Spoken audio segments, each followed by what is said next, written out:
সাহাবারা রে শুনে নাও, যেই রবের হাতে আমার আত্মা রয়েছে, অর্থাৎ আমি আল্লাহর কসম খেয়ে বলি যে তোমরা একে দেখে হাসছো, এর পাগুলো পাতলা পাতলা দুবলা কঙ্কালের জন্য আমি নবী বলছি কিয়ামতের মাঠে আব্দুল্লাহ বিন মাসউদের পা দুটোকে আল্লাহর তারাজুতে যখন দেওয়া হবে, কত ওজন হবে তোমরা জানো? উহুদ পাহাড়ের চেয়েও বেশি ওজন হবে। একবার বলুন সুবহানাল্লাহ। ভাইজান আমার, ভাই আমার বলার উদ্দেশ্য হলো জীবনে যেমন কর্ম করবেন, আল্লাহ কর্মের বিনিময়ে আপনাকে আমাকে ফল দান করবেন। আমলকে ওজন করা হবে, যদি ভারী হয় তো জান্নাতি, আর যদি আপনার ভার হালকা হয়ে যায় তবে আপনাকে জাহান্নামে নিয়ে যাওয়া হবে।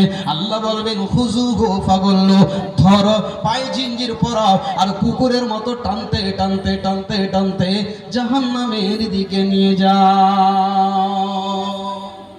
শেষ। মহাশয় ছেলেরা যারা মহাশয় লেখাপড়া করছো আর কি, তোমাদের খাওয়ার টাইম হয়ে গেছে।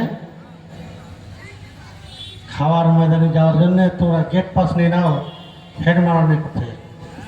হেড মারার নিকট থেকে গেট পাস নিয়ে তোমরা খানা খেয়ে দিতে পারো। তো জাহান্নামী যারা, তাদের চেহারা কালো হবে, খুব চিন্তিত হবে, জাহান্নামে চলে গেল। আর যারা মুমিন, তাদের চেহারা যেন ঝকঝক করে আয়নার মতো যেন জ্বলবে, খুশিতে আনন্দে আল্লাহর ফেরেশতারা বলবেন চলো তোমরা আরামের জায়গায়।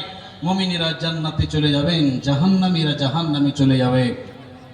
শেষ কথা যেটা নির্যাস, সব কথার যেটা নিচড়, সেটা হলো যখন জাহান্নামীদেরকে জাহান্নামে নিয়ে যাওয়া হবে, জান্নাতীরা বড় আনন্দে খুশিতে যেন চলে যাবে।